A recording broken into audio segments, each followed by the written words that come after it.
మీకు తెలుసా, ఒక ఆల్కహాలిక్ రికవరీ జర్నీ ఈ 4 స్టేజెస్ ద్వారా మొదలవుతుందని. ఫస్ట్ స్టేజ్ డినయల్, అంటే నాకు ప్రాబ్లం ఏమీ లేదు, ఎప్పుడైనా స్టాప్ చేయగలను అని అనిపిస్తుంది. మైండ్ ఇంకా ట్రూత్ని యాక్సెప్ట్ చేయడానికి రెడీగా ఉండదు. Second stage blaming people, places and situations. Work వల్ల తాగుతున్నా, ఇంట్లో ప్రాబ్లమ్స్ వల్ల తాగుతున్నా, ఫ్రెండ్స్ వల్ల తాగుతున్నా అని రీజన్స్ అన్నీ బయట వరల్డ్ మీద వేస్తారు. Third stage self blame. ఒక స్టేజ్లో మన మిస్టేక్స్ మనకు కనిపించడం స్టార్ట్ అవుతుంది.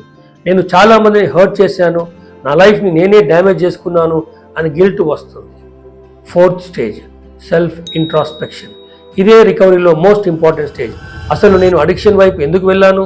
లోన్లీనెస్సా, ఎమోషనల్ పెయినా, లేదా లైఫ్ ప్రాబ్లమ్స్ నుండి ఎస్కేప్ అవ్వడమా కోసమా అని మనల్ని మనం క్వశ్చన్ చేయడం ద్వారా స్టార్ట్ చేస్తాం.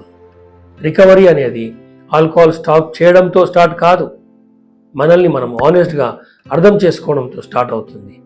Contact living sober for help.